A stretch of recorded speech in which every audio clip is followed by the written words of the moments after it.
That purple really shows up with that white behind it. I mean, it's a crisp white too, with a little bit of a purple tint to it as you get closer to the other petals. But when you have that white behind that purple, it really makes it show up. And then you get that yellow dot. Love sunny, cool weather. Plant early in the spring or fall for best performance. It's easy care. Plants with large blooms. They create high impact gardens. Perform best in moist, well draining soil. Getting rid of the dead leaves to prevent rot and get airflow. Feed every 2 weeks with a liquid fertilizer. A little maintenance here and some good soil. We use Miracle-Gro garden soil in our pots during the summer because it's still drainable, but it holds the water longer. You know, with those hot temperatures, you need something that's gonna hold the water a little longer so that the plants get what they need. Now these dianthus are full of buds. They got nice blooms on them, and the foliage has a blue-green, a frosty blue-green look to it. Now, during the summer, you'll get blooms all summer long and into the fall. Now, once they stop blooming into the mid-fall, that the foliage turns more of a blue color. It's like a frosty green, bluish color, and they are beautiful. I'll show you what they look like around the bottom of the pot.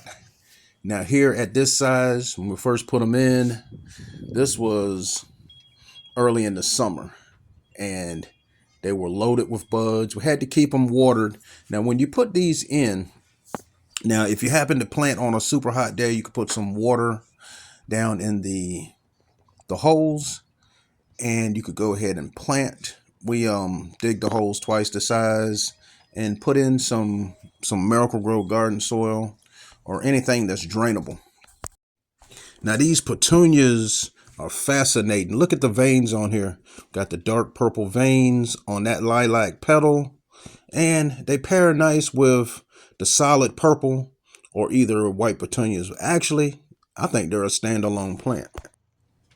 We use the quarter lines in the center of our pots for height, and we put our flowers and plants around them.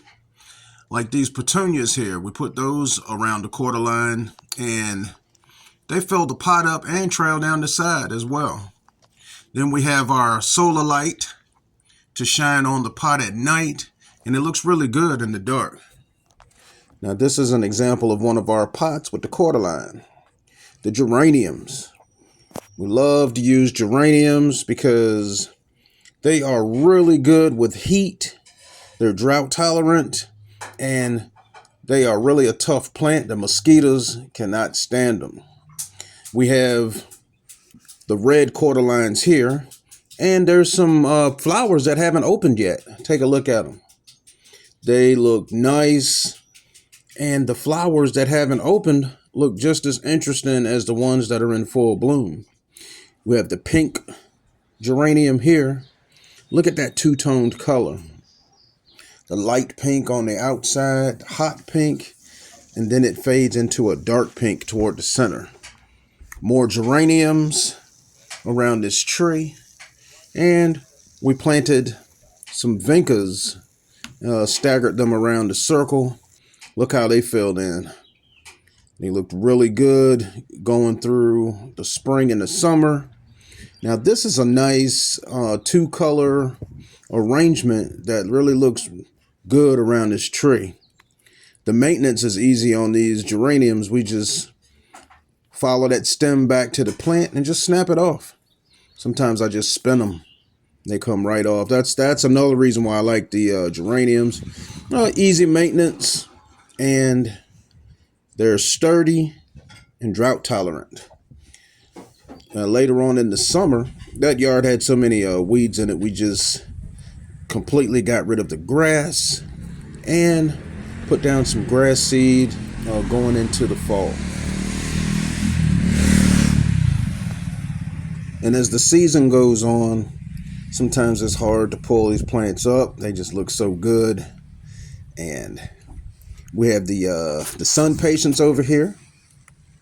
You see the serrated leaf, that nice red color, the geraniums and vincas. Now all three of these are full sun, and we have petunias in here with the geraniums and creeping Jenny, and they do get some shade through the day under this canopy, but for the most part they get 6 to 8 hours of full sun.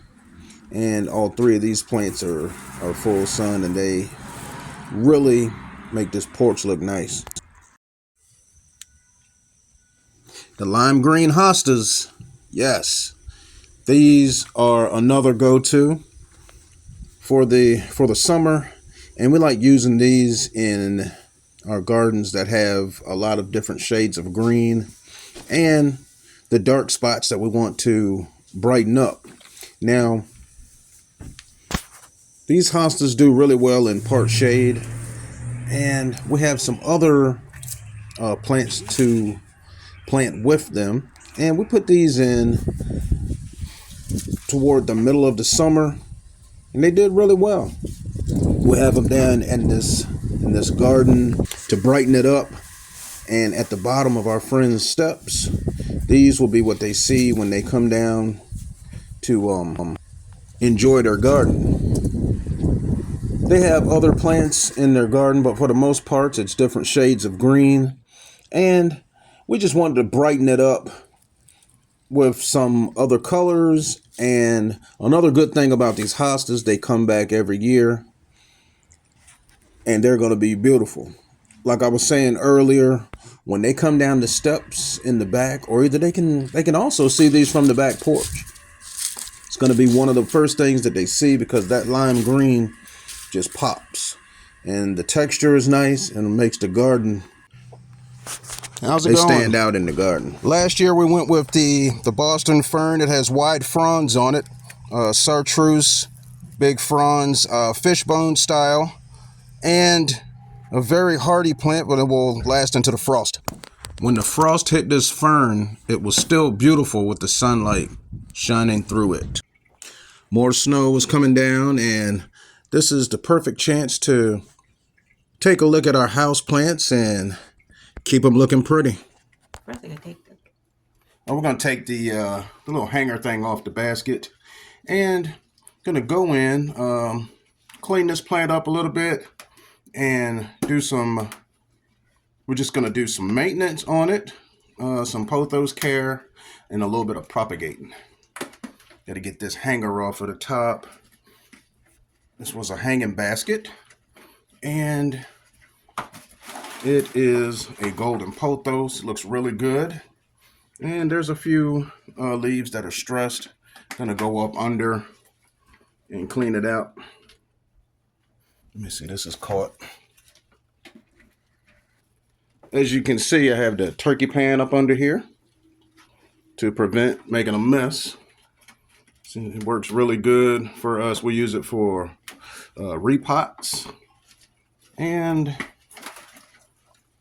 just basically for checking the plants out. If I think I may spill some soil, I have our trusty turkey pan up under there. Now, this golden pothos is looking good. I'm just going to show you, never mind, I'll just keep it like it is and show you some of the things that we're taking care of, like these finished leaves. And if you see stuff like that, it's okay. That's just a normal part of the growing process. I've looked under the leaves and I don't see any sign of pest. Just a few stressed out leaves. So we're just going to take a few minutes and go through and clean all of those out first.